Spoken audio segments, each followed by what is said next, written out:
Hello guys, welcome to online school. Today we see lesson 9 Holy of 10th class English Footprints without feet. Watch the video from start to end. If you like the video then please like and share. आइए हम lesson 9 भोली का solution कर लेते हैं। ठीक है, पहले हम क्वेश्चन आंसर डिस्कस कर लेते हैं। फर्स्ट क्वेश्चन दिया गया है, why is Bholi's father worried about हर। भोली के पिता को उसकी चिंता क्यों है। वरीड मीन्स होता है चिंता। ठीक है, व्हाई इज भोली फादर वरीड अबाउट हर। भोली के पिता को उसकी चिंता क्यों है। इसका आंसर देख लेते हैं। Bholi was not like other children. भोली अन्य बच्चों की तरह नहीं थी। ठीक है, भोली अन्य बच्चों की तरह नहीं थी।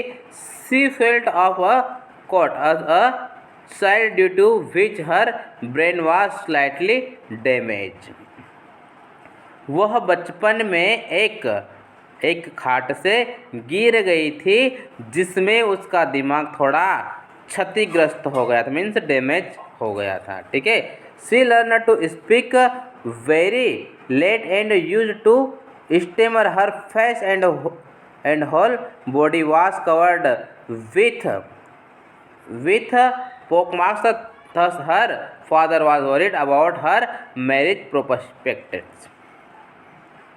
वह बहुत देर से बोलना सीखती है। ठीक है, वह बहुत देर से बोलना सीखती थी और हकलाती थी। ठीक है, उसके चेहरे और पूरे शरीर पर चोट के निशान थे। ठीक है, her face and whole body was covered with pock मैटर। ठीक है, इस प्रकार उसके पिता उसकी शादी की संभावनाओं को लेकर चिंतित थे। ठीक है, दस her father was worried about her marriage prospects. ठीक है,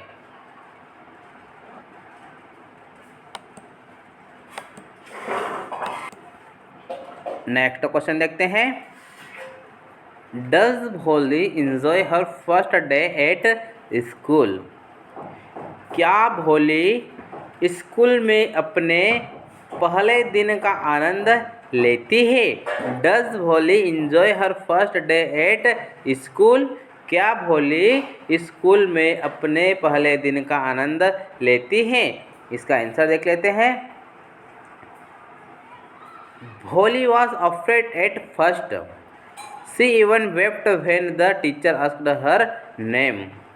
भोली पहले तो डर गई। ठीक है, भोली वॉज अफ्रेड एट फर्स्ट। भोली पहले तो डर गई, टीचर द्वारा उसका नाम पूछने पर रो पड़ी। ठीक है, टीचर द्वारा उसका नाम पूछने पर रो पड़ी। ठीक है, she just sat in a corner.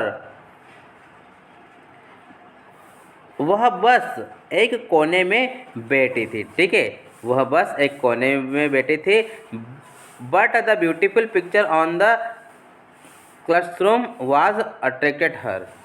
लेकिन कमरे की दीवार पर खूबसूरत तस्वीरों ने उन्हें आकर्षित किया। ठीक है, लेकिन कमरे की दीवार पर खूबसूरत तस्वीर ने उसे आकर्षित किया। ठीक है, the gentle kind and loving manner of her teacher made her comfortable.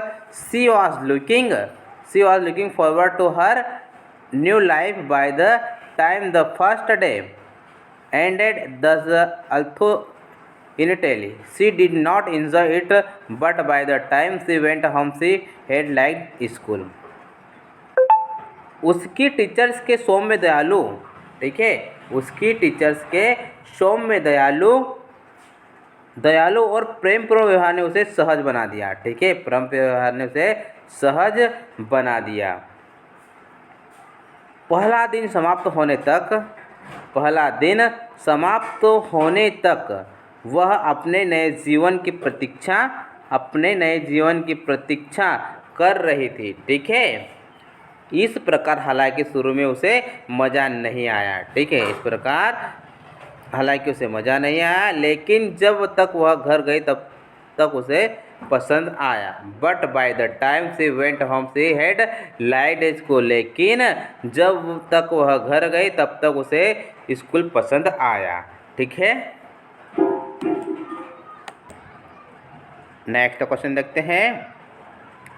Does she find her teacher to be different from the people at home, क्या वह अपनी टीचर्स को घर के लोगों से डिफरेंट पाती हैं?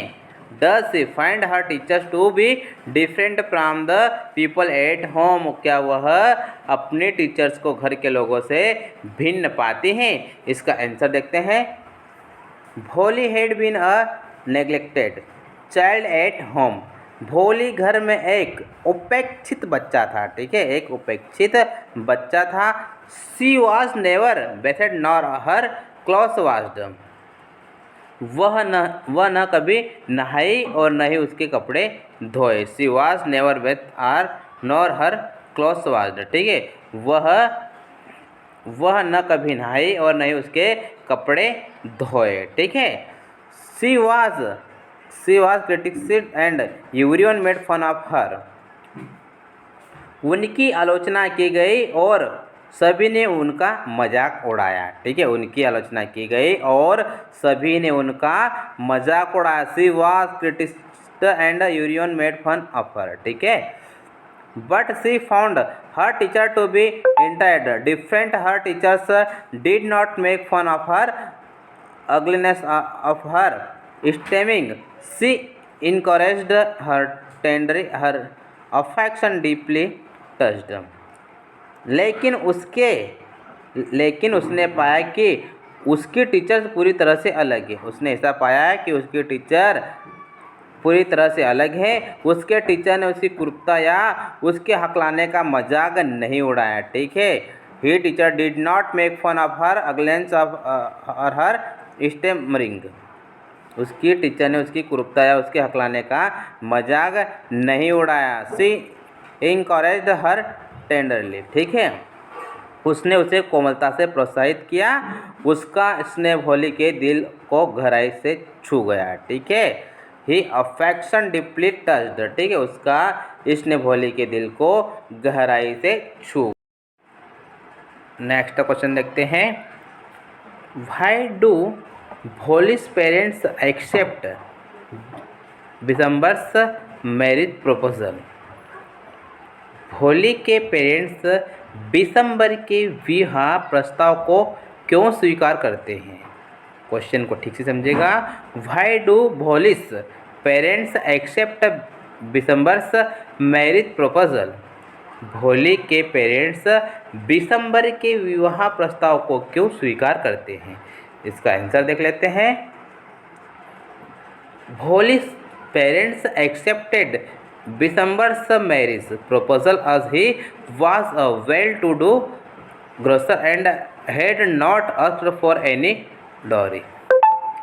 भोली के पेरेंट्स ने बिशंबर के विवाह प्रस्ताव को स्वीकार कर लिया। ठीक है, विवाह प्रस्ताव को स्वीकार कर लिया बिकॉज वह एक संपन्न पंसारी था। ठीक है, वह एक संपन्न पंसारी था और उसने कोई दहेज नहीं मांगा था। ठीक है, और उसने कोई दहेज नहीं मांगा था। ठीक है, नेक्स्ट क्वेश्चन देखते हैं। Question number 2, why does the marriage not take place, विवाह क्यों नहीं होता है? विवाह क्यों नहीं होता है? इसका आंसर देखते हैं। At the time of marriage Bishambar asked for a dowry of 5,000 rupees because he saw भोली spoke market face. बिशंबर ने शादी के टाइम 5,000 रुपये का दहेज मांगा बिकॉज उसने भोली का चोंच वाला चेहरा देखा था। ठीक है, भोली का चोंच वाला चेहरा देखा था। ठीक है, Ramlal had no choice but to pay, but Bholi refused to marry. The greedy man, she asserted her rights and dignity thus the marriage party was turned away. Ramlal के पास पैसे देने के अलावा कोई चारा नहीं था, ठीक है। Ramlal had not choice but to pay, ठीक है।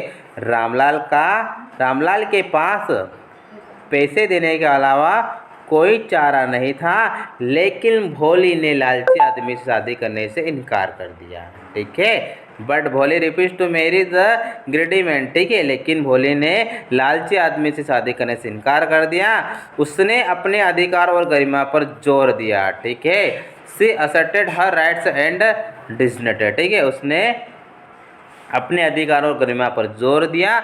thus the marriage party was turn away, इस प्रकार शादी की पार्टी को दूर कर दिया गया था, ठीक है। इसी प्रकार शादी की पार्टी को दूर कर दिया था, ठीक है।